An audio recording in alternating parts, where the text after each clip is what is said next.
الحمد لله نحمده ونستعينه ونستغفره ونؤمن به ونتوكل عليه ونعوذ بالله من شرور أنفسنا ومن سيئات أعمالنا من يهده الله فلا مضل له ومن يضلله فلا هادي له ونشهد أن لا إله إلا الله وحده لا شريك له ونشهد أن سيدنا وسندنا وحبيبنا وحبيب ربنا ومولانا ونبينا محمدا عبده ورسوله وصلى الله تعالى عليه وعلى آله وأصحابه وبارك وسلم تسليما كثيرا كثيرا أما بعد فأعوذ بالله من الشيطان الرجيم بسم الله الرحمن الرحيم إن الله يحب التوابين ويحب المتطهرين وقال تعالى في مقام آخر فيه رجال يحبون أن يتطهروا والله يحب المطهرين وعن أبي مالك الأشعري رضي الله تعالى عنه قال قال رسول الله صلى الله عليه وسلم الطهور شطر الإيمان والحمد لله تملأ الميزان وسبحان الله والحمد لله تملأان أو تملأ ما بين السماوات والأرض والصلاة نور والصدقة برهان والصبر ضياء والقرآن حجة لك أو عليك كل الناس يغدو فبائع نفسه فمعتقها أو موبقها أو كما قال رسول الله صلى الله عليه وسلم صدق الله مولانا العظيم وصدق رسوله النبي الكريم ونحن على ذلك لمن الشاهدين والشاكرين والصلاة والسلام على سيد الأنبياء والمرسلين والحمد لله رب العالمين. گرامی قدر سامعین، قرآن و حدیث کے اندر جن کاموں کی اور جن چیزوں کی اہمیت ہمیں بتائی گئی ہے ان میں سے ایک عمل ہے طہارت کا عمل. قرآن مجید کی بعض آیات کریمہ کے اندر اس کی فضیلت کا تذکرہ موجود ہے اور احادیث کے اندر بھی حضور نبی کریم صلی اللہ علیہ وسلم کی متعدد احادیث میں طہارت کی فضیلت اور اس کی اہمیت اور اس کے بارے میں آداب اور احکام کا تذکرہ ہمیں ملتا ہے. آج کی اس مجلس میں طہارت سے متعلق کچھ آیات کریمہ اور حضور نبی کریم صلی اللہ علیہ وسلم کا ایک ارشاد گرامی جس کو امام مسلم رحمۃ اللہ علیہ نے صحیح مسلم میں نقل فرمایا ہے، اس کی روشنی میں کچھ باتیں عرض کرنے کا خیال ہے. ایک جگہ اللہ تعالیٰ کا ارشاد ہے ان اللہ یحب التوابین و یحب المتطہرین، کہ بے شک اللہ تعالیٰ خوب توبہ کرنے والوں کو پسند فرماتا ہے اور خوب پاکی حاصل کرنے والوں کو بھی پسند فرماتا ہے. اس سے یہ معلوم ہوتا ہے کہ گناہ سے توبہ کرنے والا نہ صرف یہ کہ توبہ کرنے سے اس کے گناہ معاف ہوتے ہیں، بلکہ توبہ کی برکت سے وہ اللہ تعالیٰ کے محبوب بندوں کے اندر شامل ہوتا ہے. اور طہارت حاصل کرنے سے نہ صرف یہ کہ انسان کا ظاہر اور باطن پاک صاف ہوتا ہے، بلکہ طہارت کی برکت سے بھی وہ اللہ تعالیٰ کے محبوب بندوں میں شامل ہوتا ہے، کیونکہ اللہ تعالیٰ نے فرمایا کہ ان اللہ یحب التوابین ویحب المتطہرین، کہ بے شک اللہ تعالیٰ توبہ کرنے والوں کو اور پاکی حاصل کرنے والوں کو پسند فرماتا ہے، ان سے محبت کرتا ہے۔ اسی سے توبہ کی اور طہارت کی اہمیت کا بھی پتہ چل گیا، اور دونوں کے درمیان میں ربط کا بھی معلوم ہو گیا کہ توبہ دراصل گناہوں سے پاکی اور صفائی ہے۔ کہ جب آدمی توبہ خلوص دل سے کرتا ہے تو گناہوں کی جو گندگی اور نجاست ہے اس سے گویا کہ توبہ کی برکت سے وہ پاک ہوتا ہے، اور جو طہارت ہے پانی سے اپنے جسم کی طہارت حاصل کرتا ہے، تو گویا کہ طہارت بنیادی چیز ہے کہ جس کی وجہ سے اللہ تعالیٰ بندے سے محبت فرماتا ہے، چاہے وہ طہارت ظاہری اعضاء کی طہارت ہو جو پانی سے حاصل ہوتی ہے وضو اور غسل کی صورت میں، یا وہ باطنی گناہوں کی گندگی سے طہارت ہو کہ جو توبہ کے ذریعے سے انسان کو حاصل ہوتی ہے۔ حدیث شریف جو آپ کے سامنے پڑھی ہے مسلم شریف کی حدیث ہے۔ اس حدیث پاک کے اندر حضور نبی کریم صلی اللہ علیہ وسلم نے کئی باتیں ارشاد فرمائی ہیں، اور ان میں سے پہلی بات جو ہے نا وہ طہارت سے متعلق ارشاد فرمائی ہے۔ حضرت ابو مالک اشعری رضی اللہ تعالیٰ عنہ اس حدیث کے راوی ہیں، فرماتے ہیں کہ حضور نبی کریم صلی اللہ علیہ وسلم نے ارشاد فرمایا کہ الطہور شطر الایمان، کہ طہارت جو ہے یہ ایمان کا آدھا حصہ ہے۔ شطر کہتے ہیں کسی چیز کا جز یا کسی چیز کا آدھا حصہ، تو فرمایا کہ طہارت اور پاکیزگی جو ہے یہ نصف ایمان ہے۔ نصف ایمان اس لیے اس کو قرار دیا کہ ایمان دراصل نام ہے شرک اور کفر کی نجاست سے پاکی حاصل کرنے کا نام ایمان ہے۔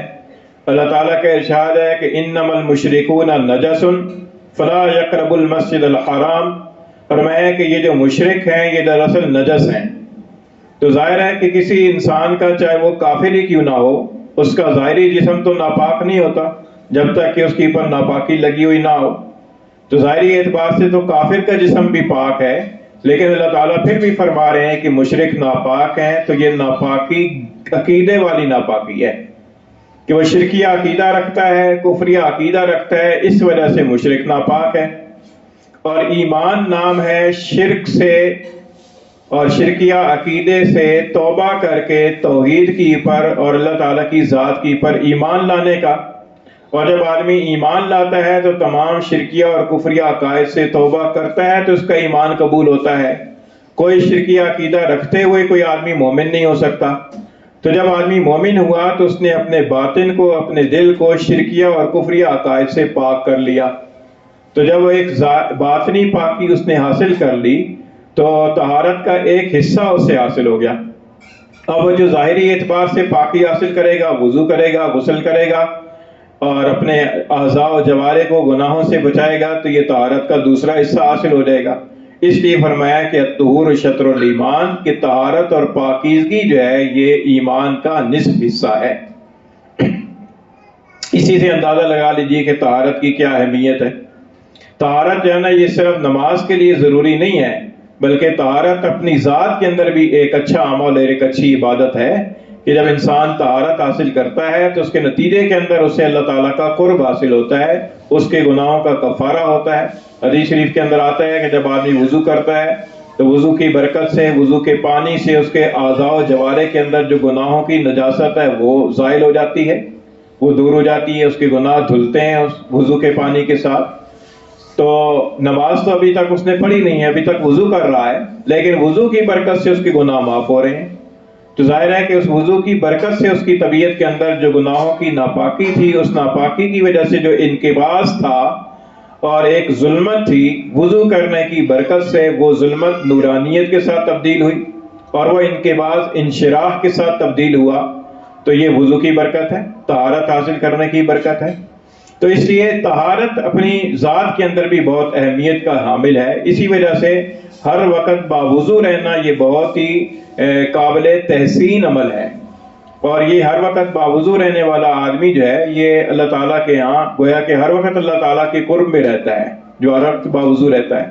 اس لیے کوشش کرنی چاہیے کہ آدمی کے جب بھی وضو ٹوٹ جائے تو اسے چاہیے کہ پھر سے دوبارہ وضو کر لے، اگر کوئی عذر نہ ہو تو دوبارہ وضو کر لے اور باوضو رہنے کی کوشش کرے، کیونکہ باوضو رہنے کی حالت کے اندر جو ہے نا وہ اور کئی نیکیوں کی اسے توفیق ہوتی رہے گی۔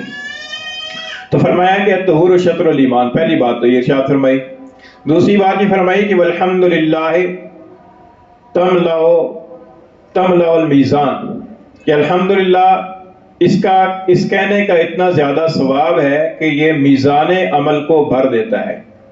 کوئی آدمی الحمدللہ کہے اور الحمدللہ صحیح تصور اور یقین کے ساتھ کہے اور اس کا مفہوم سمجھتے ہوئے کہے اور اخلاص کے ساتھ کہے تو یہ اتنا بڑا عمل ہے کہ اس کی برکت سے میزان عمل کا پلہ بھر جاتا ہے۔ چنانچہ الحمدللہ کا جو مفہوم ہے وہ یہ ہے کہ جتنی بھی خوبیاں ہیں دنیا جہان کے اندر، کائنات کے اندر جتنی بھی تعریفیں ہیں، آج سے پہلے ماضی کے اندر جس چیز کی یا جس شخص کی جہاں جہاں بھی تعریف ہوئی ہے اور آج کے بعد زمانہ مستقبل میں آئندہ تک جہاں کہیں بھی کسی چیز کی یا کسی شخص کی تعریف ہوگی وہ دراصل اللہ کی تعریف ہوگی۔ کیونکہ اگر کسی چیز کی تعریف کرتے ہیں، مثلاً پرندے کی تعریف کرتے ہیں کہ بہت خوبصورت ہے، تو اس کو بنانے والا اللہ ہے، اور اگر کسی انسان کی بنائی ہوئی چیز کی مثلاً بلڈنگ کی تعریف کرتے ہیں کہ بہت خوبصورت عمارت ہے، تو اس خوبصورت عمارت کے بنانے والے کو بنانے والا اللہ ہے، اس کا خالق اللہ ہے۔ اس لیے دنیا جہان کے اندر جہاں کہیں بھی کسی چیز کی تعریف کی جائے یا کسی شخص کی تعریف کی جائے وہ دراصل اللہ کی تعریف ہے۔ تو الحمدللہ کا معنی یہ ہے کہ دنیا جہان کے اندر چاہے ماضی کے اندر چلے جائیں، چاہے مستقبل میں چلے جائیں، چاہے مشرق میں چلے جائیں، چاہے مغرب میں چلے جائیں، جہاں کہیں بھی کسی کی تعریف ہوئی ہے وہ ساری تعریفیں اللہ کے لیے ہیں، ساری خوبیاں اللہ کے لیے ہیں، اور کوئی خوبی ایسی نہیں ہے کہ جو اللہ کی ذات میں نہ ہو، تمام خوبیاں اللہ کے لیے ثابت ہیں۔ یہ الحمدللہ کا مفہوم ہے۔ الحمدللہ کے اس مفہوم کو ذہن میں رکھتے ہوئے اور اس تصور کے ساتھ اور اس یقین اور اخلاص کے ساتھ الحمدللہ کوئی آدمی کہے تو اللہ کے رسول نے فرمایا کہ الحمدللہ تملأ المیزان، یہ میزان کو بھر دیتی ہے۔ اتنا زیادہ اس کا اجر و ثواب ہے کہ میزان کا جو پلہ ہے کہ جس کی پر اعمال تولے جائیں گے اس کو اس کا ثواب بھر دے گا۔ پھر فرمایا کہ وسبحان اللہ والحمدللہ تملأان، کہ سبحان اللہ اور الحمدللہ یہ دونوں بھی بھر دیتے ہیں۔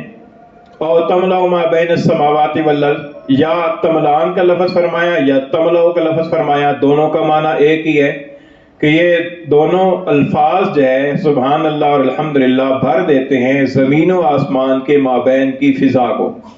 کس چیز سے بھر دیتے ہیں؟ نور سے بھر دیتے ہیں، ثواب سے بھر دیتے ہیں، اجر سے بھر دیتے ہیں۔ فرمایا کہ یہ سبحان اللہ اور الحمدللہ کی جو کلمات ہیں یہ زمین و آسمان کی مابین کی فضا کو بھر دیتے ہیں۔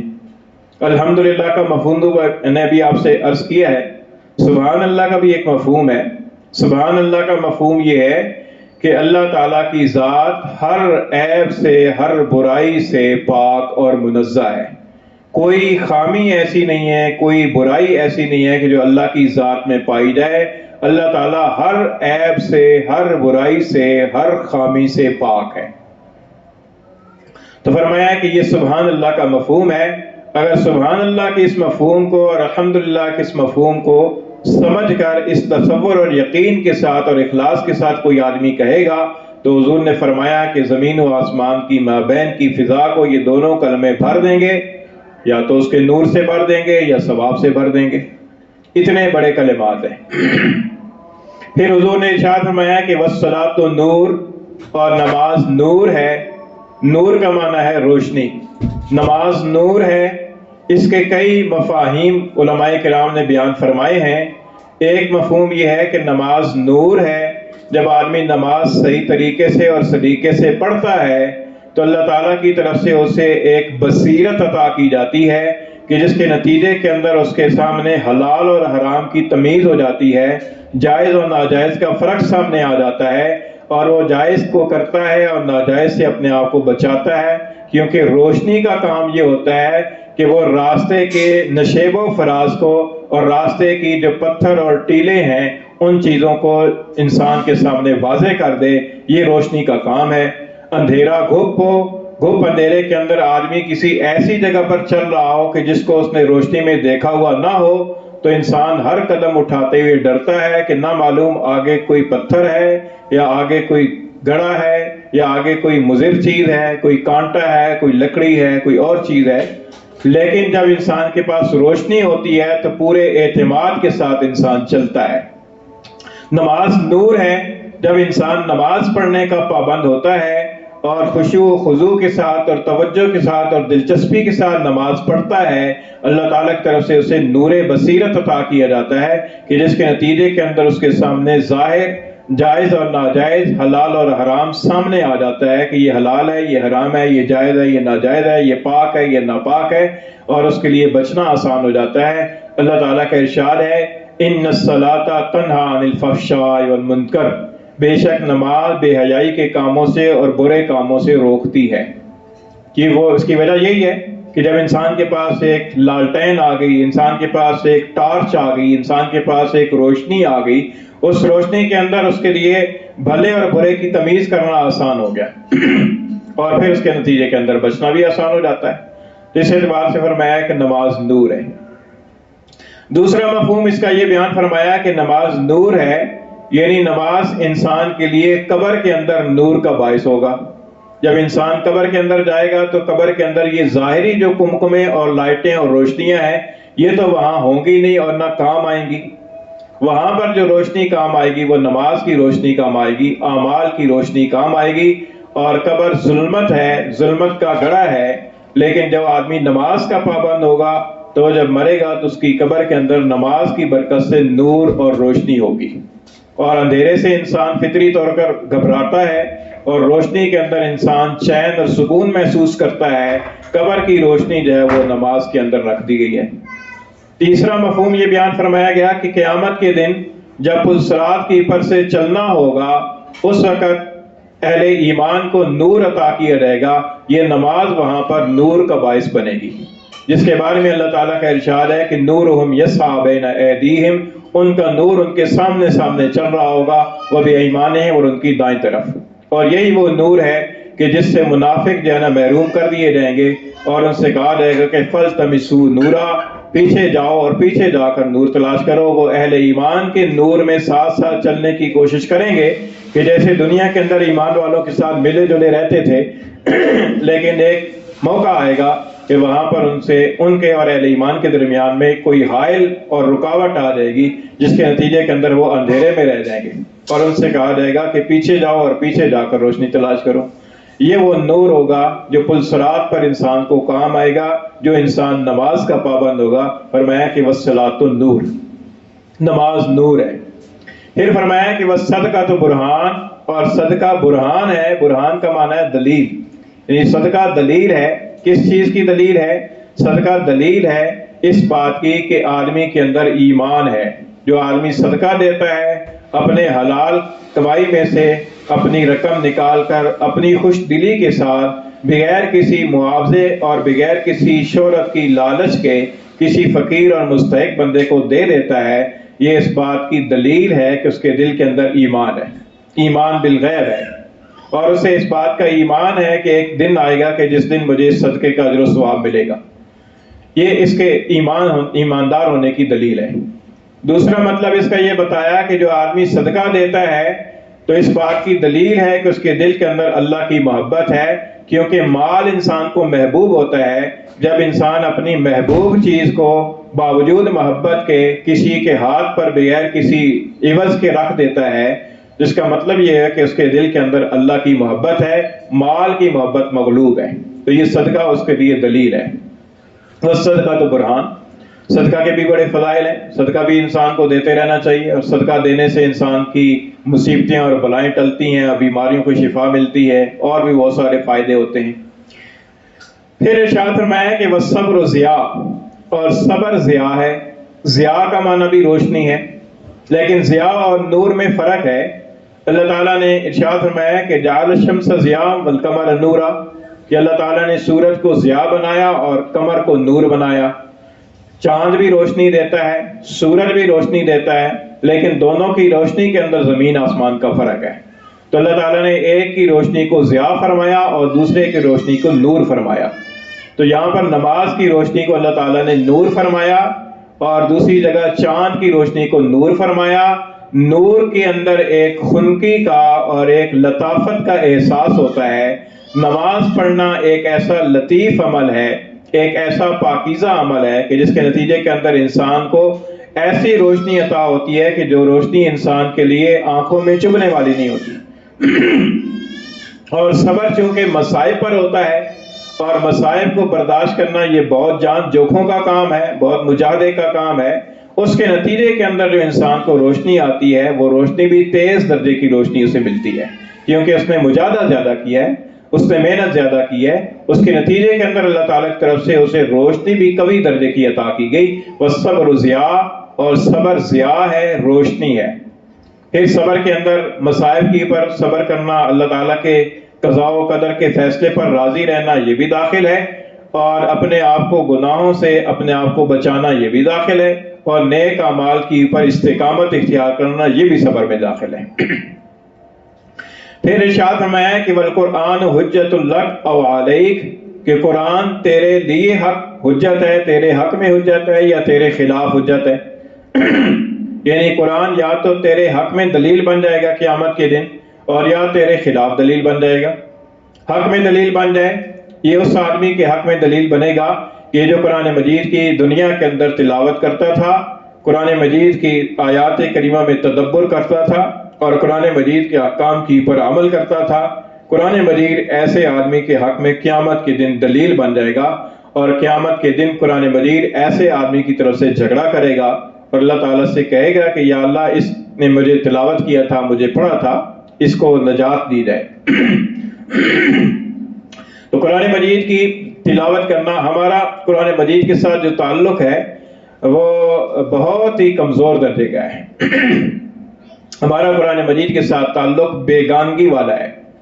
مہینوں قرآن مجید کو ہم کھولتے نہیں ہیں، قرآن مجید کھول کر پڑھتے نہیں ہیں، قرآن مجید کی آیات کریمہ میں تدبر نہیں ہوتا، قرآن مجید کے احکام کی پر عمل کرنے کی کوشش نہیں ہوتی، قرآن مجید کے پیغام کو دوسروں تک پہنچانے کی کوئی تدبیر نہیں ہے. تو یہ کام ہمیں کرنے چاہیے. قرآن مجید کے ہماری اوپر حق ہیں، یہ حقوق ہیں کہ ہم قرآن مجید کی تلاوت بھی کریں اور اس کی آیات کریمہ میں تدبر بھی کریں. اللہ تعالیٰ، اللہ کے رسول کا ارشاد ہے صلی اللہ علیہ وسلم، فرمایا ہے کہ اقرأوا القرآن فإنہ یاتی یوم القیامت شفیعا لاصحابہ. قرآن پاک پڑھا کرو، اس لیے کہ قرآن پاک قیامت کے دن اپنے پڑھنے والوں کے لیے شفیع اور سفارشی بن کر آئے گا. تو ظاہر ہے کہ سفارش اسی کے حق میں کرے گا کہ جو قرآن مجید کے ساتھ دنیا میں تعلق رکھتا ہوگا. دنیا میں دیکھ لیں، دنیا میں جب آدمی کو ضرورت پڑتی ہے کسی جگہ سفارش کروانے کی تو وہ اسی کے پاس جاتا ہے نا جس کے ساتھ اس کی دعا سلام ہوتی ہے، جس کے ساتھ اس کا کوئی تعلق ہوتا ہے. جس کے ساتھ برسوں سے کوئی تعلق ہی نہ ہو، ایسے آدمی کے پاس تھوڑا ہی جاتا ہے کہ میری سفارش کر دیں. تو قرآن مجید کے ساتھ ہمارا تعلق ہوگا تو قرآن مجید قیامت کے دن ہماری سفارش کرے گا. اس لیے دنیا کے اندر ہمیں قرآن مجید کے ساتھ تعلق ہمارا مضبوط ہونا چاہیے. روزانہ ہمیں قرآن مجید کی تلاوت کرنی چاہیے. قرآن مجید کی آیات کریمہ میں تدبر کرنے کے لیے ہم نے اب 24 گھنٹوں میں سے وقت نکالنا چاہیے، چاہے وہ آدھا گھنٹہ ہو، چاہے وہ 20 منٹ ہو، چاہے وہ 1 گھنٹہ ہو. اپنی فرصت اور سہولت کے اعتبار سے ایک وقت نکالنا چاہیے کہ جو وقت ہمارا قرآن مجید کے لیے وقف ہو، اور اس کے اندر ہم قرآن مجید کی تلاوت کریں، آیات کریمہ میں تدبر کریں، اس کے احکام کو سمجھ کر اس پر عمل کرنے کی کوشش کریں. ہو سکے تو صحیح طریقے سے کسی دوسرے تک وہ پیغام پہنچائیں. تو یہ کام ہمیں کرنا چاہیے. اس کے لیے ہمیں سوچ اور فکر کرنی چاہیے اور اس کے لیے اپنے اوقات میں سے کوئی وقت نکالنا چاہیے. پھر فرمایا کہ حجت لک او علیک، یا تو تیرے حق میں حجت ہوگی یا تیرے خلاف حجت ہوگی. تو قرآن مجید جو ہے نا آدمی کے خلاف بھی حجت بن سکتا ہے. یہ قرآن مجید اللہ تعالیٰ کا ارشاد ہے کہ قیامت کے دن رسول یہ فرمائیں گے ان قومی، کہ میرے قوم نے قرآن مجید کو چھوڑ دیا تھا.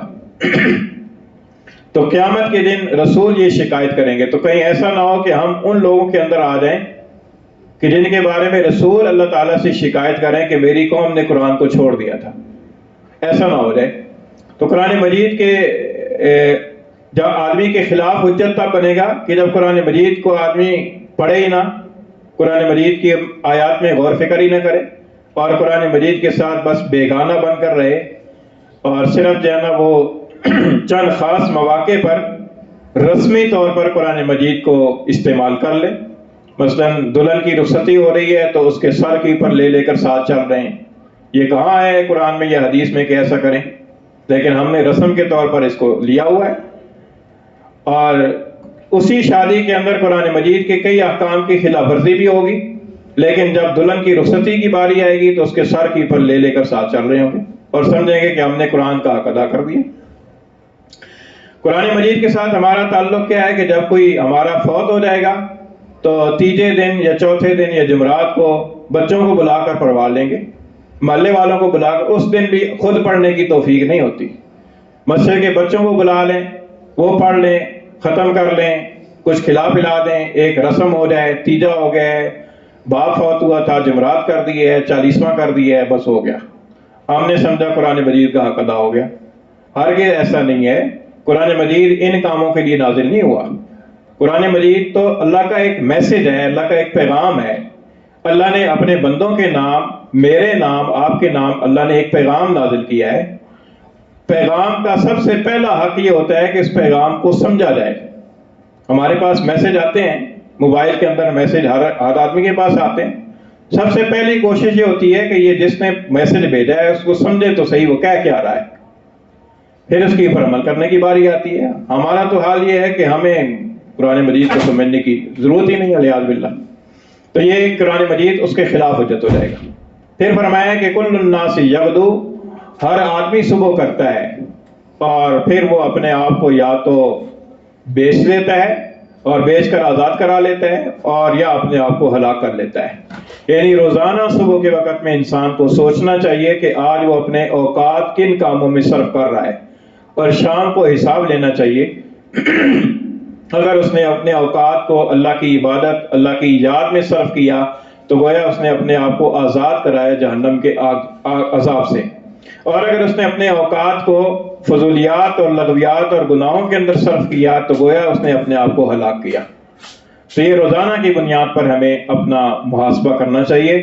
یہ حدیث شریف ہے، اس کو امام مسلم رحمۃ اللہ علیہ نے روایت کیا ہے۔ اللہ تعالی ہمیں عمل کی توفیق عطا فرمائے۔ وما علینا۔